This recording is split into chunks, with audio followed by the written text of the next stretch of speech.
Using primary sources in the history classroom. Unit 1, Interpreting Primary Sources. Teaching with primary sources is a good way to bring history to life. Primary sources add vivid detail to any historical account. They can be thought-provoking. They can stimulate debate. There are evidence for a past long gone. In this presentation, we'll begin to explore the challenges of using primary sources. Many teachers see a need to use primary sources, but doing this is no simple task. The source on the left is from our warm-up activity.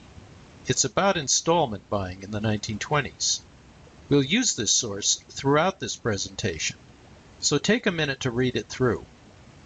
As you read, think about the challenges students face in making historical sense out of it.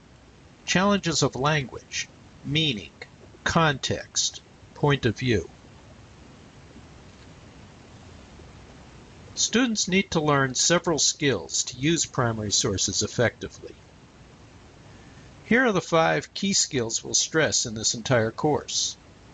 But for this presentation, we'll concentrate on the first one, the one you see underlined. Our focus in this unit is on reading sources closely to interpret meanings. But what does that really mean? It actually means several things. First of all, it always helps to ask who created the source and why. These facts about Jesse Sprague can give us some hints as to what his point of view was about installment buying. Such background information helps explain what the source's purpose was, what its point of view is, and how reliable it might be. This helps us keep in mind that a source is a human creation, something we can question, not something simply to be taken as is. Reading closely means understanding words in their historical context. It means paying attention to all the nuances in language. Here's that source from the 1920s again. A single word like manifestly, or at the bottom here, the phrase to buy at $1 down, can throw off some students. Idioms are common sayings that pack a lot of meaning into a phrase, such as go-getter. A metaphor can make a quality vivid by equating it to something else.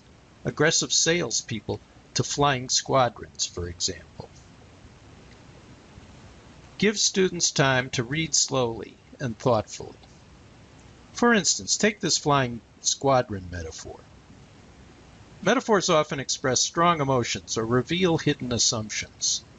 Were salespeople really as relentless as flying squadrons hounding customers? Or is this just the author's bias showing through? Students need time to think about such implications. If students just skim a source, they may get the gist of it, but they'll also miss a lot of what's implied. While reading slowly and carefully, students should ask other kinds of questions of any text. Questions such as these.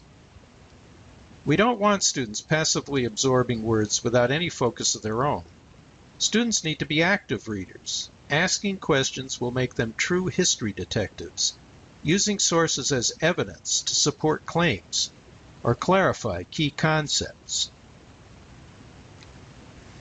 It helps to think about what a source leaves out as well as what it includes. This small part of our source is about one installment buyer, but how typical was he? And what other details about him might change the way we view his situation? In reading a source, we should always ask, what's not in it? Often, a source only suggests or implies something. In such cases, students need to make inferences. The implication in this passage is that businesses were becoming far more aggressive in their sales practices. It might be a reasonable inference, but it might also be wrong. Making inferences is tricky. Students need to be cautious. Inferences are about things not stated directly. Usually, other evidence is needed to confirm what is just inferred from a text. Students also need to decide how significant the source is.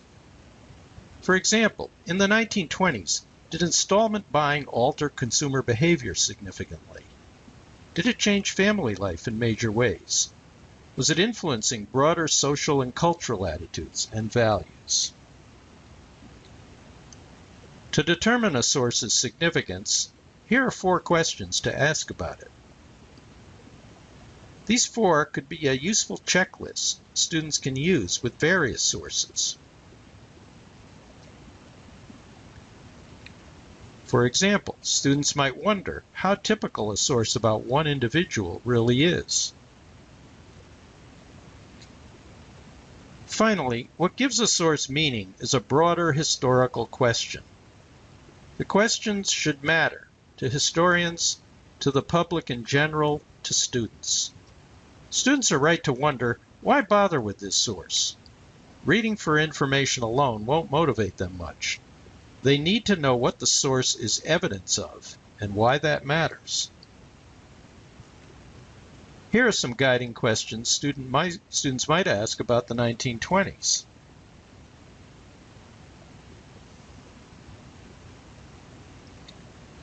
To sum up, reading sources closely involves several skills.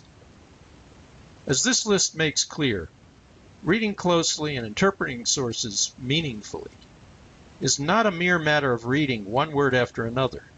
It involves us actively as learners in several ways. It is one very basic skill your students need to use primary sources effectively.